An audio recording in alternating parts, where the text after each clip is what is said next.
Assalamualaikum warahmatullahi wabarakatuh. Selamat berjumpa kembali teman-teman semuanya. Ali bin Abi Thalib adalah salah satu sahabat Nabi yang namanya dikenal oleh semua umat muslim di seluruh dunia.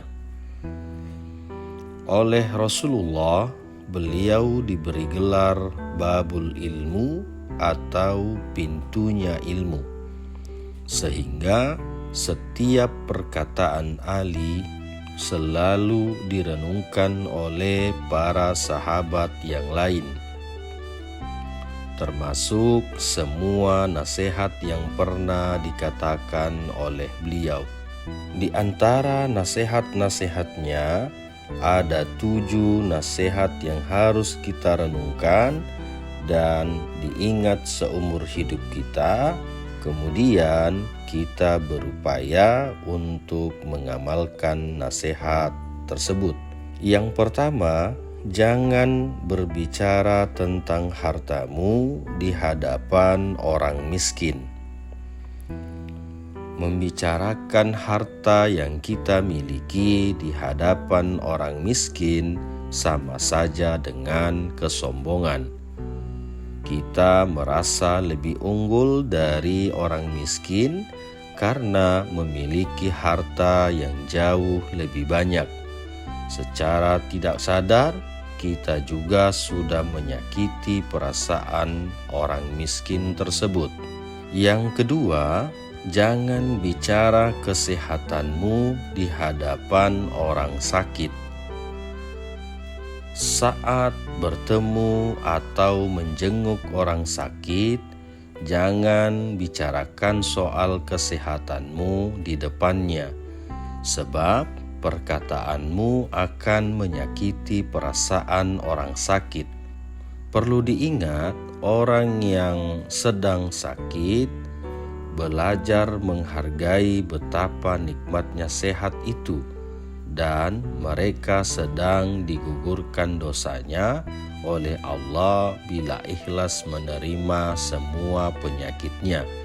Maka dari itu, berilah semangat kepadanya agar beliau yang sakit itu bisa segera sembuh dari sakitnya. Yang ketiga, jangan bicara kekuatanmu di hadapan orang lemah.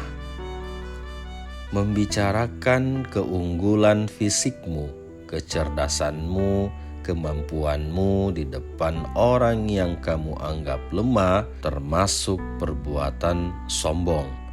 Kamu secara tidak sadar ingin disanjung dan disegani oleh orang lemah agar kamu bisa ditakuti. Yang keempat, jangan bicara kebahagiaanmu di hadapan orang yang sedang sedih. Jika ada orang sedih mengajakmu bicara, jangan sampai kamu membicarakan soal kebahagiaanmu, seolah-olah kamu mengejek orang yang sedih tersebut. Hiburlah mereka dengan menyemangati dan berikan pengertian bahwa semua kesedihan yang kita alami pasti akan digantikan dengan kebahagiaan. Sesuai dengan janji Allah, fa inna ma'al usri yusron. Inna ma'al usri yusron. Yang kelima, jangan bicara kebebasanmu di hadapan orang yang sedang terpenjara. Tidak semua orang bisa merasakan kebebasan. Sebagian ada yang merasa terpenjara karena pekerjaannya atau permasalahan hidupnya. Jangan sampai kamu membicarakan tentang kebebasanmu kepada orang yang merasa terpenjara atau sedang dipenjara, karena hal itu bisa membuat orang tersebut berkecil hati. Yang keenam, jangan bicara tentang anakmu di hadapan orang yang tidak memiliki anak. Sebagian orang ada yang tidak dikaruniai anak, baik itu karena mandul atau memang belum ada kehendak dari Allah. Kehadiran anak bagi mereka sangat dinanti-nanti. Kadang mereka sangat sedih karena tidak kunjung diberi anak. Jadi jangan sampai kamu berbicara soal anak di depan orang yang tidak memiliki anak, karena itu akan menyakiti perasaannya dan bisa membuat mentalnya semakin jatuh sehingga bisa jadi akan sakit. Yang ketujuh, jangan bicara tentang orang tuamu di hadapan anak-anak yatim. Sebab bisa jadi perkataanmu akan menyakiti perasaan anak yatim yang sudah tidak bisa lagi merasakan hangatnya pelukan orang tua. Anak yatim biasanya hidupnya sendiri, biasanya mentalnya terganggu karena kurangnya kasih sayang. Oleh karenanya, sangat dilarang untuk berbicara tentang hubungan orang tua dan anak kepada anak-anak yatim. Teman-teman semuanya, 7 nasihat ini kiranya bisa menjadi warning kepada kita agar ketika bertemu dengan orang-orang di 7 kriteria itu, kita bisa menahan ucapan kita. Karena bisa jadi ucapan yang disengaja ataupun tidak disengaja bisa menimbulkan bahaya atau sakit hati kepada orang lain.